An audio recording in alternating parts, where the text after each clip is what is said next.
കൃപാസനം പ്രസാദപരനാഥയോടുള്ള ജപം. എൻ്റെ അമ്മയും രാജ്ഞിയുമായ കൃപാസനം പ്രസാദപരനാഥേ, അങ്ങയുടെ നേരെയുള്ള എൻ്റെ സ്നേഹത്തിൻ്റെ അടയാളമായി എന്നെയും എൻ്റെ കണ്ണ്, എൻ്റെ ചെവി, എൻ്റെ നാവ്, എൻ്റെ ഹൃദയം, എൻ്റെ വ്യക്തിത്വം മുഴുവനായും അങ്ങേക്ക് ഞാൻ സമർപ്പിക്കുന്നു.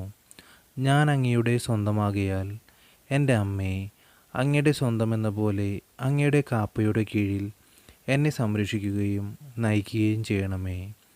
അങ്ങയുടെ ശക്തിയിലും കരുണയിലും എൻ്റെ അമ്മേ ഞാൻ വിശ്വസിക്കുന്നു. അങ്ങ് എൻ്റെ സ്വന്തമാകയാൽ എൻ്റെ ജീവിതത്തിലെ എല്ലാറ്റിലും ഞാൻ പൂർണ്ണമായി ശരണപ്പെടുന്നു. എൻ്റെ ചിന്ത പരിശുദ്ധമാകാൻ എന്നിലൂടെ അങ്ങ് ചിന്തിക്കുകയും ഞാൻ സത്യവും നീതിയും മാത്രം സംസാരിക്കാൻ അങ്ങ് എന്നിൽ സംസാരിക്കുകയും എല്ലാം നന്നായി ചെയ്യാൻ എന്നിലൂടെ അങ്ങ് പ്രവർത്തിക്കുകയും ചെയ്യണമേ. അങ്ങ് എൻ്റെ ജീവിതത്തിലേക്ക് കടന്നിറങ്ങി വരണമേ. അങ്ങേക്കും അങ്ങയുടെ ദിവ്യോണ്ണിക്കും വേണ്ടി എന്നെ ഉപകരണമാക്കണമേ. എന്നിലൂടെ അങ്ങയെയും അങ്ങയുടെ പ്രവൃത്തികളെയും കാണാൻ ഇടവരുത്തട്ടെ. കൃപാസനം പ്രസാദപരമാതാവേ, എന്നെ അനുഗ്രഹിക്കണമേ. ആമേൻ.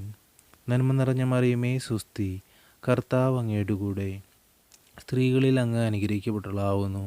അങ്ങയുടെ ഉദരത്തിൻ്റെ ഫലമായ ഈശോ അനുഗ്രഹിക്കപ്പെട്ടവനാകുന്നു. പരിശുദ്ധ മറിയമേ തമ്പുരാൻ്റെ അമ്മേ, പാപികളായ ഞങ്ങൾക്ക് വേണ്ടി ഇപ്പോഴും ഞങ്ങളുടെ മരണസമയത്തും തമ്പുരാനോട് അപേക്ഷിച്ചു കൊള്ളണമേ. ആമേൻ. പിതാവിനും പുത്രനും പരിശുദ്ധാത്മാവിനും സ്തുതി, ആദിലെപ്പോലെ ഇപ്പോഴും എപ്പോഴും എന്നേക്കും. ആമേൻ.